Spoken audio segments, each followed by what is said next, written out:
Donc ce soir-là, étant entré au casino, après être passé devant 2 tables plus qu'encombrées, et m'être approché d'une troisième, au moment où je préparais déjà quelques pièces d'or, j'entendis avec surprise, à cet instant de pause entièrement muette, pleine de tension et dans laquelle le silence semble vibrer, qui se produit toujours lorsque la boule déjà presque à bout de course n'oscille plus qu'entre 2 numéros.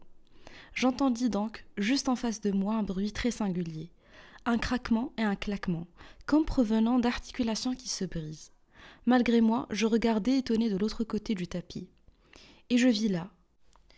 Vraiment, j'en fus effrayée. 2 mains, comme je n'en avais encore jamais vu. Une main droite et une main gauche, qui étaient accrochées l'une à l'autre, comme des animaux en train de se mordre, et qui s'affrontaient d'une manière si farouche et si convulsive que les articulations des phalanges craquaient avec le bruit sec d'une noix que l'on casse. C'étaient des mains d'une beauté très rare, extraordinairement longues, extraordinairement minces, et pourtant traversées de muscles très rigides. Des mains très blanches, avec au bout des ongles pâles, nacrés et délicatement arrondis. Eh bien, je les ai regardées toute la soirée. Oui, regardées, avec une surprise toujours renouvelée. Ces mains extraordinaires, vraiment uniques. Mais ce qui d'abord me surprit d'une manière si terrifiante, c'était leur fièvre, leur expression follement passionnée, cette façon convulsive de s'éteindre et de lutter entre elles. Ici, je le compris tout de suite, c'était un homme débordant de force, qui concentrait toute sa passion dans les extrémités de ses doigts, pour qu'elle ne fît pas exploser son être tout entier. Et maintenant, à la seconde où la boule tomba dans le trou avec un bruit sec et mat, et où le croupier cria le numéro, à cette seconde, les 2 mains se séparèrent soudain l'une de l'autre, comme 2 animaux frappés à mort par une même balle. Elles retombèrent toutes les deux, véritablement mortes, et non pas seulement épuisées. Elles retombèrent avec une expression si accusée d'abattement et de désillusion, comme foudroyées et à bout de course, que mes paroles sont impuissantes à le décrire. Car jamais auparavant, et jamais plus depuis lors, je n'ai vu des mains si éloquentes, où chaque muscle était comme une bouche, et où la passion s'exprimait, tangible, presque par tous les pores. Pendant un moment, elles restèrent étendues toutes les deux sur le tapis vert, telles des méduses échouées sur le rivage, aplaties et mortes. Puis, l'une d'elles, la droite, se mit péniblement à relever la pointe de ses doigts. Elle trembla, elle se replia, tourna sur elle-même, hésita, décrivit un cercle, et finalement saisit avec nervosité un jeton, qu'il fit rouler d'un air perplexe entre l'extrémité du pouce et celle de l'index, comme une petite roue. Et soudain, cette main s'arqua comme une panthère faisant le gros dos. Elle lança au plus tôt, elle cracha presque le jeton, de 100 francs qu'elle tenait, au milieu du carreau noir. Tout de suite, comme sur un signal, l'agitation s'empara aussi de la main gauche, qui était restée inerte. Elle se réveilla, glissa, rampa même, pour ainsi dire, vers sa sœur toute tremblante, que son geste semblait avoir fatiguée. Et toutes deux étaient maintenant frémissantes, l'une à côté de l'autre. Toutes deux, pareilles à des dents qui, dans le frisson de la fièvre, claquent légèrement l'une contre l'autre, tapotaient la table, sans bruit, de leur jointure. Non, jamais, jamais encore je n'avais vu des mains ayant une expression si extraordinairement parlante, une forme d'agitation et de tension si spasmodique, sous cette grande voûte. Tout le reste, le murmure qui remplissait les salons, les cris bruyants des croupiers, le va-et-vient des gens et celui de la boule elle-même, qui maintenant lançait de haut, bondissait comme une possédée dans sa cage ronde au parquet luisant. Toute cette multiplicité d'impressions s'enchevêtrant et se succédant pêle-mêle et obsédant les nerfs avec violence. Tout cela me paraissait brusquement mort et immobile, à côté de ces 2 mains frémissantes, allaitantes, comme essoufflées, en attente grelottante et frissonnante, à côté de ces 2 mains inouïes qui me fascinaient quasiment et accaparaient toute mon attention. Mais enfin, je ne pus y résister davantage. Il me fallait voir l'homme, voir la figure à qui appartenaient ces mains magiques. Et anxieusement, oui, avec une anxiété véritable, car ces mains me faisaient peur. Mon regard glissa lentement le long des manches et jusqu'aux épaules étroites. Et de nouveau, j'eus un sursaut de frayeur, car cette figure parlait la même langue effrénée et fantastiquement surexcitée que les mains. Elle en avait à la fois la même expression d'acharnement terrible et la même beauté délicate et presque féminine. Jamais je n'avais vu un tel visage, pour ainsi dire, collé sur la personne et séparé presque de celle-ci. pour vivre d'une vie propre, pour se laisser aller à l'exacerbation la plus complète. Et j'avais là une excellente occasion de l'examiner à loisir, comme un masque, comme une sorte d'œuvre plastique sans regard. Cet œil dément qui ne se tournait ni à droite ni à gauche, ne fût-ce que pour une seconde. La pupille rigide et noire était comme une boule de verre sans vie, sous les paupières écarquillées, reflet miroitant de cette autre boule, couleur d'acajou qui roulait, qui bondissait follement et insolemment dans la petite cuvette ronde de la roulette. Jamais, il faut que je le répète encore, je n'avais vu un visage si exalté et si fascinant. C'était celui d'un jeune homme d'environ 24 ans. Il était mince, délicat, un peu allongé, et par là si expressif, tout comme les mains. Il n'avait rien de viril, semblant plutôt appartenir à un enfant jouant avec passion. Mais je ne remarquai tout cela que plus tard, car pour l'instant, ce visage disparaissait complètement sous une expression frappante d'avidité et de fureur. La bouche mince, ouverte et brûlante, découvrait à moitié des dents, à une distance de 10 pas. On pouvait les voir s'entrechoquer fiévreusement, tandis que les lèvres restaient figées et écartées. Une mèche de cheveux mouillés, d'un blanc lumineux, était collée au front. Elle tombait sur le devant, comme quelqu'un qui fait une chute, et un tremblement ininterrompu frémissait tout autour des narines, comme si de petites vagues invisibles ondulaient sous la peau. Et cette tête, toute penchée en avant, s'inclinait inconsciemment, de plus en plus vers l'avant, si bien qu'on avait le sentiment qu'elle était entraînée dans le tourbillon de la petite boule. C'est alors seulement que je compris la crispation convulsive de ses mains. Par cette seule contre-pression, par cette seule contraction, le corps arraché à son centre de gravité se tenait encore en équilibre. Jamais encore, il faut sans cesse que je le répète, je n'avais vu un visage d'où la passion jaillissait tellement à découvert, si bestial dans sa nudité effrontée, et j'étais tout entière à le regarder, ce visage, aussi fasciné, aussi hypnotisé par sa folie que ses regards l'étaient par le bondissement et les tressautements de la boule en rotation. À partir de cette seconde, je ne remarquai plus rien dans la salle. Tout me paraissait sans éclat, terne et effacé. Tout me semblait obscur en comparaison du feu jaillissant de ce visage. Et sans faire attention à personne d'autre, j'observais peut-être pendant 1 heure ce seul homme, et chacun de ses gestes. Une lumière brutale étincela dans ses yeux. La pelote convulsée de ses mains fut brusquement déchirée comme par une explosion, et les doigts s'écartèrent violemment, en frémissant, lorsque le croupier poussa vers leur avis d'étreinte 20 pièces d'or. Dans cette seconde, le visage s'illumina soudain et se rajeunit totalement. Les plis s'effacèrent, les yeux se mirent à briller. Le corps contracté en avant se releva, clair et léger. Il était devenu souple, comme un cavalier porté par le sentiment du triomphe. Les doigts faisaient sonner avec vanité et amour les pièces rondes. Il les faisait glisser l'une contre l'autre, les faisait danser et teinter comme dans un jeu. Puis il détourna de nouveau la tête avec inquiétude, parcourut le tapis vert comme avec les narines flaireuses d'un jeune chien de chasse qui cherche la bonne piste. Et soudain, d'un geste rapide et nerveux, il versa toute la poignée de pièces d'or sur un des rectangles. Et aussitôt recommença cette attitude de guetteur, cette tension. De nouveau partirent des lèvres ces mouvements de vagues aux vibrations électriques. De nouveau les mains se contractèrent. La figure d'enfant disparut derrière l'anxiété du désir, jusqu'à ce que, à la manière d'une explosion, la déception vint dissoudre cette crispation et ces tensions.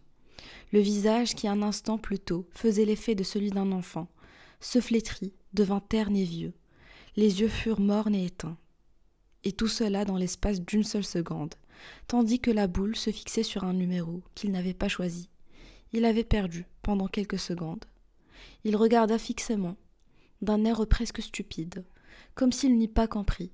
Mais aussitôt, au premier appel du croupier, comme stimulé par un coup de fouet, ses doigts agrippèrent de nouveau quelques pièces d'or. Toutefois, il n'avait plus d'assurance. D'abord, il plaça les pièces sur un rectangle, puis changeant d'idée, sur un autre, et, tandis que la boule était déjà en rotation, il lança vite dans le rectangle d'une main tremblante, obéissant à une soudaine inspiration, encore 2 billets de banque chiffonnés.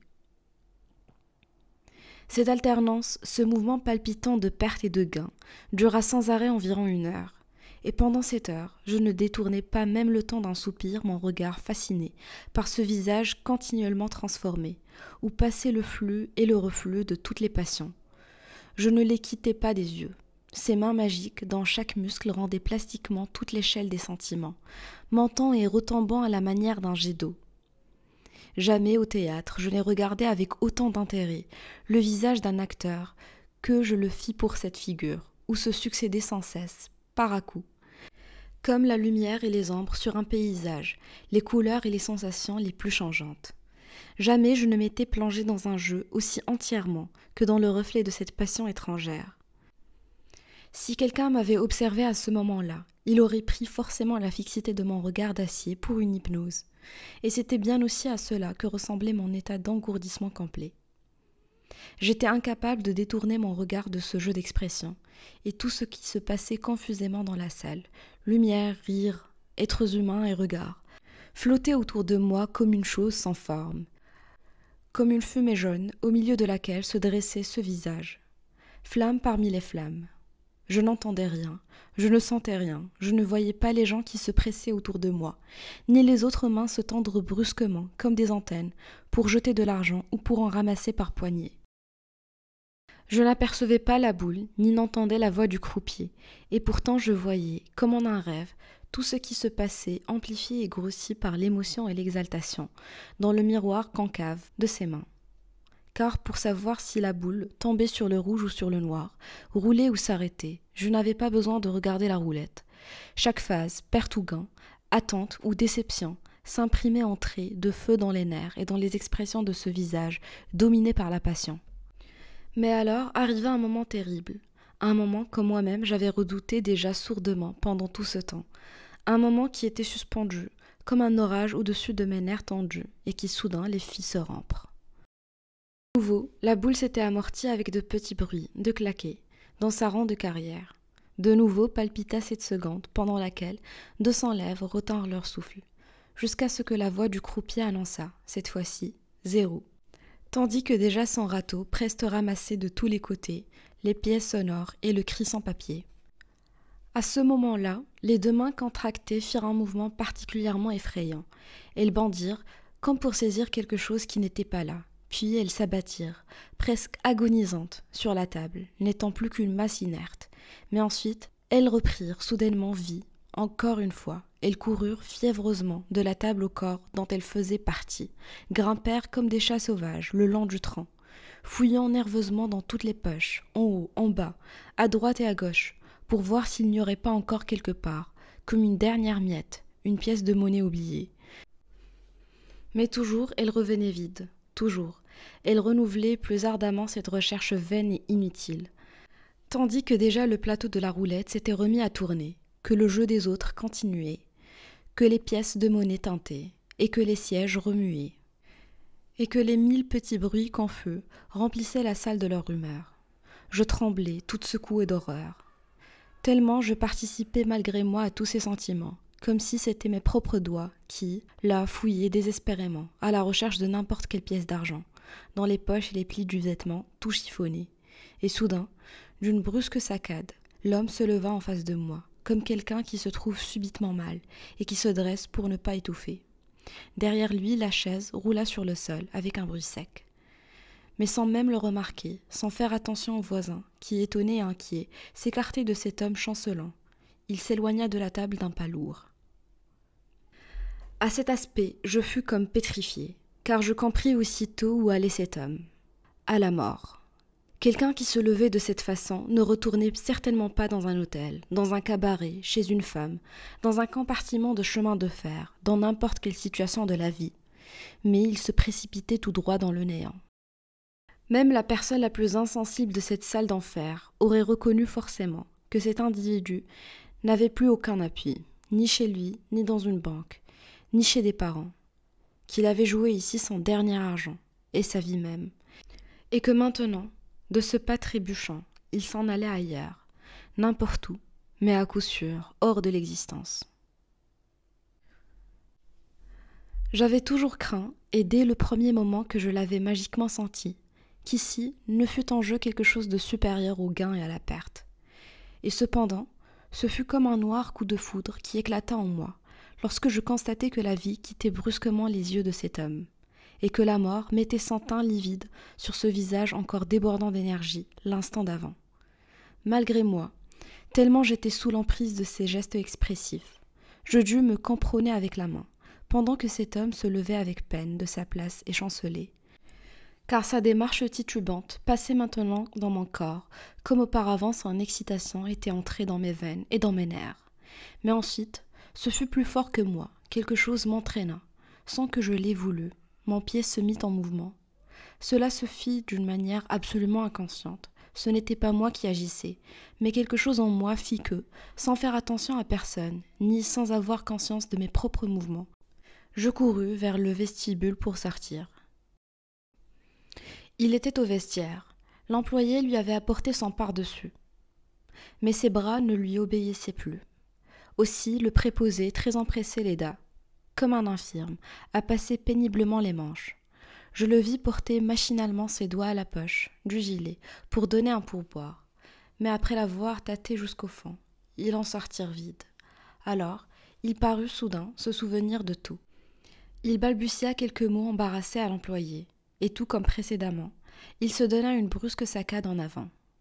Puis, comme un homme ivre, il descendit en trébuchant les marches du casino, d'où l'employé le regarda encore un moment, avec un sourire d'abord méprisant, avant de comprendre. Cette scène était si bouleversante que j'eus honte de me trouver là. Malgré moi, je me détournai gêné d'avoir vu, comme au balcon d'un théâtre, le désespoir d'un inconnu. Mais soudain, cette angoisse incompréhensible qui était en moi me poussa à le suivre. Vite, je me fis donner mon vestiaire. Et, sans penser à rien de précis, tout machinalement, tout instinctivement, je m'élançai dans l'obscurité, sur les pas de cet homme.